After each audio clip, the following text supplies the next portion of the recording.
ಇವತ್ತಿನ ಈ ವಿಡಿಯೋದಲ್ಲಿ ಯಾವುದೇ ಹಿಟ್ಟನ್ನು ಬಳಸದೆ ಹಪ್ಪಳ ಮಾಡುವ ವಿಧಾನವನ್ನು ತೋರಿಸ್ಕೊಡ್ತಾ ಇದ್ದೀನಿ. 2ರಿಂದ 3 ಸಾಮಗ್ರಿಗಳನ್ನು ಉಪಯೋಗಿಸಿಕೊಂಡು ಮಾಡುವ ಈ ಹಪ್ಪಳಕ್ಕೆ ಬಿಸಿಲು ಬೇಕಂತನೇ ಇಲ್ಲ. 2ರಷ್ಟು ಅರಳುವ 50ಕ್ಕೂ ಹೆಚ್ಚು ಹಪ್ಪಳವನ್ನು ಹೆಚ್ಚು ಶ್ರಮವಿಲ್ಲದೆ ಹೇಗೆ ಮಾಡೋದು, ಹಾಗೆ ಇದಕ್ಕೆ ಏನೆಲ್ಲ ಸಾಮಗ್ರಿಗಳು ಬೇಕಾಗುತ್ತೆ ಅಂತ ನೋಡೋಣ. ಹೆಲೋ ಫ್ರೆಂಡ್ಸ್, ನಮಸ್ತೆ. ಶ್ರೀ ಮ್ಯಾಜಿಕ್ ಕಿಚನ್ಗೆ ಸುಸ್ವಾಗತ. ನಾನಿಲ್ಲಿ 1 ಕಪ್ ಆಗೋಷ್ಟು ಅವಲಕ್ಕಿಯನ್ನು ತೊಗೊಂಡಿದ್ದೀನಿ. ನಾನು ಪೇಪರ್ ಅವಲಕ್ಕಿನ ಉಪಯೋಗಿಸ್ತಾ ಇರೋದು. ನೀವು ಬೇಕಾದರೆ ಗಟ್ಟಿ ಅವಲಕ್ಕಿ ಕೂಡ ಉಪಯೋಗಿಸ್ಕೊಳ್ಬೋದು. ಗಟ್ಟಿ ಅವಲಕ್ಕಿನ ತೊಗೊಂಡ್ರೆ ಸ್ವಲ್ಪ ಹೊತ್ತು ನೆನೆ ಹಾಕ್ಕೊಳ್ಬೇಕಾಗತ್ತೆ. ಒಂದು 10ರಿಂದ 15 ನಿಮಿಷ ತನಕ ಆದರೂ ನೆನೆಸ್ಕೊಂಡ್ರೆ ಚೆನ್ನಾಗಿರುತ್ತೆ. ಗಟ್ಟಿಯಾಗಿರೋದ್ರಿಂದ ಸ್ವಲ್ಪ ಹೊತ್ತು ನೆನೆಸ್ಕೊಂಡ್ರೆ ಸಾಫ್ಟ್ ಆಗುತ್ತೆ. ನಾನಿಲ್ಲಿ ಪೇಪರ್ ಅವಲಕ್ಕಿನ ತೊಗೊಂಡಿದ್ದೀನಿ. ಇದಕ್ಕೆ ಮುಳುಗುವಷ್ಟು ನೀರನ್ನು ಹಾಕ್ಕೊಳ್ಬೇಕು. ನೀರನ್ನು ಹಾಕಿದ ಕೂಡಲೇ ಸ್ವಲ್ಪ ಹೊತ್ತಿನ ನಂತರ ಇದನ್ನು ತೆಗಿಬೋದು. ನೋಡಿ, ಹಾಕಿದ ಕೂಡಲೇ ಇದು ನೀರನ್ನೆಲ್ಲ ಹೀರ್ಕೊಂಡು ಸಾಫ್ಟ್ ಆಗುತ್ತೆ. ಸಾಫ್ಟ್ ಆದ ನಂತರ ಇದನ್ನು ಮಿಕ್ಸಿ ಜಾರ್ಗೆ ಹಾಕ್ಕೊಳ್ತಾ ಇದ್ದೀನಿ. ಜಾಸ್ತಿ ನೀರನ್ನು ಹಾಕ್ಕೊಳ್ಬೇಡಿ, ನೀರನ್ನು ಸ್ವಲ್ಪ ಹಿಂಡ್ಕೊಂಡು ಹಾಕ್ಕೊಳ್ಬೇಕಾಗತ್ತೆ ಮಿಕ್ಸಿ ಜಾರ್ಗೆ. ಕೈಯಲ್ಲಿ ನೋಡಿ ಈ ರೀತಿ ಸ್ವಲ್ಪ ನೀರನ್ನೆಲ್ಲ ಹಿಂಡ್ಕೊಂಡು ಮಿಕ್ಸಿ ಜಾರ್ಗೆ ಸೇರಿಸ್ಕೊಳ್ಬೇಕಾಗತ್ತೆ. ಇದನ್ನೀಗ ಗ್ರೈಂಡ್ ಮಾಡ್ಕೊಳ್ತಾ ಇದ್ದೀನಿ. ಆದಷ್ಟು ನುಣ್ಣಗೆ ಇದನ್ನು ಗ್ರೈಂಡ್ ಮಾಡ್ಕೊಳ್ಬೇಕು. ಕಾಣಿಸ್ತಿರ್ಬೋದು ಈ ರೀತಿ. ಹಿಟ್ಟನ್ನೆಲ್ಲ ಯಾವ ರೀತಿ ಗ್ರೈಂಡ್ ಮಾಡ್ಕೊಳ್ತೀವಿ, ದೋಸೆ ಹಿಟ್ಟು ಅಥವಾ ಇಡ್ಲಿ ಹಿಟ್ಟಿಗೆಲ್ಲ ಹಿಟ್ಟನ್ನು ಯಾವ ರೀತಿ ಗ್ರೈಂಡ್ ಮಾಡ್ಕೊಳ್ತೀವಿ ಆ ರೀತಿ ನುಣ್ಣಗೆ ಇದನ್ನು ಗ್ರೈಂಡ್ ಮಾಡ್ಕೊಂಡು ಇಟ್ಕೊಂಡಿದ್ದೀನಿ. ಇದನ್ನು ಒಂದು ಪಾತ್ರೆಗೆ ಹಾಕ್ಕೊಳ್ತಾ ಇದ್ದೀನಿ. ದಪ್ಪ ತಳದ ಸ್ವಲ್ಪ ದೊಡ್ಡದಾಗಿರುವಂತಹ ಪಾತ್ರನ ಉಪಯೋಗಿಸ್ಕೊಳ್ಬೇಕಾಗತ್ತೆ. ಚಿಕ್ಕ ಪಾತ್ರನ ಉಪಯೋಗಿಸ್ಕೊಳ್ಬೇಡಿ, ಯಾಕೆಂದರೆ ಈ ಮಿಶ್ರಣದ್ದು ಸ್ವಲ್ಪ ಜಾಸ್ತಿ ಪ್ರಮಾಣದಲ್ಲಿ ಮಾಡ್ಕೊಳ್ತಾ ಇರೋದ್ರಿಂದ ಒಂದು ದೊಡ್ಡ ಪಾತ್ರವನ್ನೇ ಉಪಯೋಗಿಸ್ಕೊಳ್ಬೇಕಾಗತ್ತೆ. ಇದಕ್ಕೆ ಮಿಕ್ಸಿ ಜಾರನ್ನು ತೊಳೆದ ನೀರನ್ನು ಕೂಡ ಸೇರಿಸ್ಕೊಂಡಿದ್ದೀನಿ. ನಂತರ ಒಂದು 5-6 ಕಪ್ ಆಗೋಷ್ಟು ನೀರನ್ನು ಕೂಡ ಸೇರಿಸ್ಕೊಳ್ತಾ ಇದ್ದೀನಿ. 1 ಕಪ್ ಅವಲಕ್ಕಿಗೆ ಸುಮಾರು 5ರಿಂದ 6 ಕಪ್ ಆಗೋಷ್ಟು ನೀರನ್ನು ಸೇರಿಸ್ಕೊಂಡ್ರೆ ಕರೆಕ್ಟಾಗಿ ಆಗುತ್ತೆ. ನೋಡಿ, ಈಗ ನೀರನ್ನು ಹಾಕ್ಕೊಂಡಿದ್ದೀನಿ ನಾನು. ಹಾಕಿಬಿಟ್ಟು ಚೆನ್ನಾಗಿ ಮಿಕ್ಸ್ ಮಾಡ್ಕೊಳ್ತಾ ಇದ್ದೀನಿ.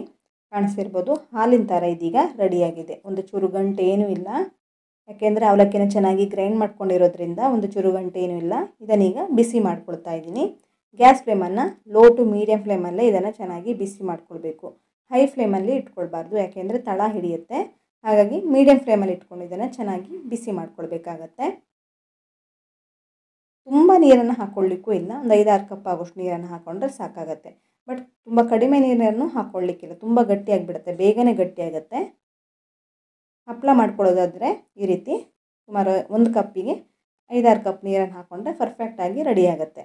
ನೋಡಿ, ಇದೀಗ ಚೆನ್ನಾಗಿ ಮಿಕ್ಸ್ ಮಾಡ್ಕೊಳ್ತಾ ಇದ್ದೀನಿ. ಗ್ಯಾಸ್ ಫ್ಲೇಮನ್ನು ಮೀಡಿಯಮ್ ಫ್ಲೇಮಲ್ಲೇ ಇಟ್ಕೊಂಡಿದ್ದೀನಿ.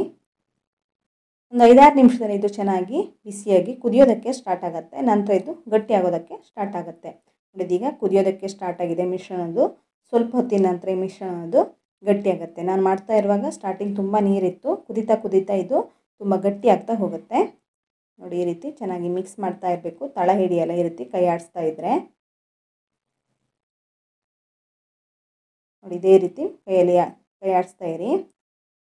ಇದೀಗ ಚೆನ್ನಾಗಿ ಕುದಿಯೋದಕ್ಕೆ ಸ್ಟಾರ್ಟ್ ಆಗಿದೆ, ಚೆನ್ನಾಗಿ ಬಿಸಿಯಾಗಿದೆ. ಬಿಸಿಯಾದ ನಂತರ ಇದು ಕುದೀತಾ ಕುದೀತಾ ಗಟ್ಟಿಯಾಗುತ್ತೆ. ನಮಗೆ ಹಪ್ಪಳಕ್ಕೆ ಯಾವ ಕನ್ಸಿಸ್ಟೆನ್ಸಿ ಬೇಕೋ ಆ ರೀತಿ ಇದು ರೆಡಿ ಆಗುತ್ತೆ ಕುದೀತಾ ಕುದೀತಾ. ನೋಡಿದೀಗ ಕರೆಕ್ಟಾಗಿ ರೆಡಿಯಾಗಿದೆ. ಈ ರೀತಿ ಕುದೀಲಿಕ್ಕೆ ಸ್ಟಾರ್ಟ್ ಆಗಬೇಕು. ಕುದೀತಾ ಇದ್ದಾಗೆ ಗಟ್ಟಿ ಆಗ್ತಾ ಬರುತ್ತೆ. ನೋಡಿ, ಈ ರೀತಿ ಆಗ್ತಾ ಇದೆ. ಯಾವುದೇ ಹಿಟ್ಟನ್ನು ಬಳಸದೆ ಈ ಹಪ್ಪಳವನ್ನು ಮಾಡ್ಕೊಳ್ಬೋದು. ಜಾಸ್ತಿ ಸಾಮಗ್ರಿ ಕೂಡ ಬೇಕಾಗಿಲ್ಲ, ಒಂದು 2-3 ಸಾಮಗ್ರಿ ಇದ್ದರೆ ಸಾಕಾಗುತ್ತೆ. ನೋಡಿದೀಗ ಕಂಪ್ಲೀಟಾಗಿ ಗಟ್ಟಿ ಆಗ್ತಾ ಬಂದಿದೆ. ಇದಕ್ಕೀಗ ನಾನು ಉಪ್ಪನ್ನು ಸೇರಿಸ್ಕೊಂಡಿದ್ದೀನಿ. ರುಚಿಗೆ ತಕ್ಕಾಗಷ್ಟು ಉಪ್ಪನ್ನು ಹಾಕ್ಕೊಳ್ಳಿ, ಜಾಸ್ತಿ ಕೂಡ ಉಪ್ಪನ್ನು ಹಾಕ್ಕೊಳ್ಬೇಡಿ. ಹಾಗೆ ಅಡುಗೆ ಸೋಡಾವನ್ನು ಸೇರಿಸ್ಕೊಂಡಿದ್ದೀನಿ. ಇದು ಆಪ್ಷನಲ್ಲು, ನಿಮ್ಗೆ ಬೇಕಾದರೆ ಹಾಕ್ಕೊಳ್ಬೋದು. ಹಾಕ್ಕೊಂಡ್ರೆ ಹಪ್ಪಳ ತುಂಬ ಅರಳ್ಕೊಂಡು ಬರುತ್ತೆ. ಎಣ್ಣೆಗೆ ಹಾಕಿದ ನಂತರ ಗರಿಗರಿಯಾಗಿರುತ್ತೆ, ಹಾಗಾಗಿ ಸೋಡಾವನ್ನು ಹಾಕ್ಕೊಂಡಿದ್ದೀನಿ. ಇಷ್ಟ ಇಲ್ಲಾಂದರೆ ಸ್ಕಿಪ್ ಮಾಡ್ಕೊಳ್ಳಿ. ನೋಡಿ, ಈ ಕನ್ಸಿಸ್ಟೆನ್ಸಿಲಿದೆ. ಇದೀಗ ತಣ್ಣಗಾದ ನಂತರ ಇನ್ನೂ ಸ್ವಲ್ಪ ಗಟ್ಟಿಯಾಗುತ್ತೆ. ಈಗ ಗ್ಯಾಸ್ ಫ್ಲೇಮನ್ನು ಆಫ್ ಮಾಡಿಬಿಟ್ಟು ಇದನ್ನು ನಾನೀಗ ತಣ್ಣಗಾಗೋದಕ್ಕೆ ಇಡ್ತಾ ಇದ್ದೀನಿ. ನೋಡಿ, ಈ ಕನ್ಸಿಸ್ಟೆನ್ಸಿಯಲ್ಲಿ ಇದೆ. ಇವಾಗ ನೀರು ಅನಿಸ್ಬೋದು, ಆದರೆ ಗಟ್ಟಿ ಆಗ್ತಾ ಬರುತ್ತೆ. ಇದು ಇಷ್ಟಿದ್ರೆ ಸಾಕಾಗತ್ತೆ. ನೋಡಿ, ಒಂದು ಅರ್ಧ ಗಂಟೆ ಆಗಿದೆ, ಕಂಪ್ಲೀಟಾಗಿ ತಣ್ಣಗಾಗಿ ಯಾವ ರೀತಿ ಇದೆ ಅಂತ ಕಾಣಿಸ್ತಿರ್ಬೋದು. ಒಂದು ಲೇಯರ್ ಥರ ಬರ್ತಾಯಿದೆ ಸೌಟಿನ ಹಿಂಭಾಗದಲ್ಲಿ. ಈ ಕನ್ಸಿಸ್ಟೆನ್ಸಿ ಬಂದರೆ ಪರ್ಫೆಕ್ಟಾಗಿ ರೆಡಿಯಾಗಿದೆ ಅಂತ ಅರ್ಥ. ಹಪ್ಪಳಕ್ಕೆ ಕಂಪ್ಲೀಟಾಗಿ ತಣ್ಣಗಾದ ನಂತರ ನಾನೀಗ ಒಂದು ಪ್ಲಾಸ್ಟಿಕ್ ಕವರ್ ಮೇಲೆ ಈ ರೀತಿ ಸ್ಪ್ರೆಡ್ ಮಾಡ್ಕೊಳ್ತಾ ಇದ್ದೀನಿ. 2 ಸ್ಪೂನ್ ಆಗೋಷ್ಟು ಮಿಶ್ರಣವನ್ನು ಸೇರಿಸ್ಕೊಂಡು ಕವರ್ ಮೇಲ್ಗಡೆ ಈ ರೀತಿ ಸ್ಪ್ರೆಡ್ ಮಾಡ್ಕೊಳ್ತಾ ಇದ್ದೀನಿ. ತುಂಬ ತೆಳ್ಳಗೆ ಕೂಡ ಸ್ಪ್ರೆಡ್ ಮಾಡ್ಕೊಳ್ಳಿಕ್ಕೆ ಹೋಗಬೇಡಿ, ಯಾಕೆಂದರೆ ಇದು ಒಣಗಿದ ನಂತರ ತುಂಬ ತೆಳ್ಳಗೆ ಬರುತ್ತೆ. ನೀವು ತುಂಬ ತೆಳ್ಳಗೆ ಇದನ್ನು ಸ್ಪ್ರೆಡ್ ಮಾಡಿಕೊಂಡ್ರೆ ಕಟ್ಟಾಗೋ ಚಾನ್ಸಸ್ ಇರುತ್ತೆ. ಹಾಗಾಗಿ ತುಂಬ ತೆಳ್ಳಗೆ ಸ್ಪ್ರೆಡ್ ಮಾಡ್ಕೊಳ್ಳೋದಕ್ಕೆ ಹೋಗಬೇಡಿ, ಮೀಡಿಯಮ್ ಆಗಿದ್ದರೆ ಸಾಕಾಗುತ್ತೆ. ನೋಡಿ, ಈ ರೀತಿ ತುಂಬ ತೆಳ್ಳಗೂ ಅಲ್ಲ, ತುಂಬ ಗಟ್ಟಿನೂ ಅಲ್ಲ. ಈ ರೀತಿ ಮೀಡಿಯಮ್ ಆಗಿ ಇದನ್ನು ಸ್ಪ್ರೆಡ್ ಮಾಡ್ಕೊಳ್ಳಿ. ಬಿಸಿಲಿಲ್ಲ ಅಂದ್ರೂ ಇದನ್ನು ನೀವು ಮನೆ ಒಳಗಡೆ ಕೂಡ ಒಣಗಿಸ್ಬೋದು. ಬಿಸಿಲಲ್ಲಿ ಒಣಗಿದರೆ ತುಂಬ ಗರಮ್ ಆಗಿ ಚೆನ್ನಾಗಿರುತ್ತೆ. ಜಾಸ್ತಿ ದಿವಸ ತನಕ ನೀವು ಇಟ್ಕೊಳ್ಬೋದು. ಚೆನ್ನಾಗಿ ಬಿಸಿಲಲ್ಲಿ ಒಣಗಿಸಿದ್ರೆ ಮಳೆಗಾಲದೆಲ್ಲ ತುಂಬ ಚೆನ್ನಾಗಿರುತ್ತೆ, ಹಾಳಾಗಲ್ಲ. ಬಿಸಿಲಲ್ಲಿ ಒಣಗಿಸಿದ್ರೆ ಪರವಾಗಿಲ್ಲ. ಈ ಬಿಸಿಲಿಲ್ಲ ಅಂದ್ರೂ ನೀವು ಮನೆ ಒಳಗಡೆ ಕೂಡ ಒಣಗಿಸ್ಬೋದು. ನೋಡಿ ಚೆನ್ನಾಗಿ ಬಂದಿದೆ ಹಪ್ಪಳ. ಯಾವ ರೀತಿ ಬಂದಿದೆ ಅಂತ ಕಾಣಿಸ್ತಿರ್ಬೋದು. ತೆಳ್ಳಗೆ ಬಂದಿದೆ ನೋಡಿ, ಟ್ರಾನ್ಸ್ಪರೆಂಟ್ ಆಗಿದೆ. ಕೈ ಬೆರಳು ಕೂಡ ಕಾಣಿಸ್ತಾ ಇದೆ. ಈ ಹಪ್ಪಳವನ್ನು ಮಾಡ್ಕೊಳ್ಳೋದಕ್ಕೆ ಹೆಚ್ಚು ಶ್ರಮ ಪಡಬೇಕಂತೇನಿಲ್ಲ, ಹೆಚ್ಚು ಟೈಮ್ ತೊಗೊಳ್ಳಲ್ಲ. ಕೂಡಲೇ ಇದನ್ನು ಮಾಡ್ಕೊಳ್ಬೋದು, ಲಟ್ಟಿಸ್ಬೇಕಾಗಿಯೂ ಇಲ್ಲ. ನೋಡಿ ಇದನ್ನೀಗ ಎಣ್ಣೆ ಹಾಕಿ ತೋರಿಸ್ತಾ ಇದ್ದೀನಿ. ಎಣ್ಣೆನ ಚೆನ್ನಾಗಿ ಕಾಯಿಸ್ಕೊಂಡಿದ್ದೀನಿ. ಮೀಡಿಯಮ್ ಫ್ಲೇಮಲ್ಲಿ ಇದನ್ನು ಇಟ್ಕೊಂಡು ನೋಡಿ ಒಂದು ಹಪ್ಪಳನ ಮಾಡಿ ತೋರಿಸ್ತಾ ಇದ್ದೀನಿ. ನೋಡಿ ಯಾವ ರೀತಿ ಬಂದಿದೆ. ಎಣ್ಣೆಗೆ ಹಾಕಿದ ಕೂಡಲೇ ಇದು ಅರಳ್ಕೊಂಡು ಬಿಡುತ್ತೆ. ಗರಿಗರಿಯಾಗಿರುವಂತಹ ಹಪ್ಪಳ ರೆಡಿಯಾಗುತ್ತೆ. ಮನೆಯಲ್ಲೇ ಅವಲಕ್ಕಿಯನ್ನು ಉಪಯೋಗಿಸ್ಕೊಂಡು ಮಾಡ್ಕೊಂಡಿರೋದು ಇದು. ಒಂದೊಂದಾಗಿ ಎಣ್ಣೆಗೆ ಹಾಕಿಬಿಟ್ಟು ತೆಗಿತಾ ಇದ್ದೀನಿ.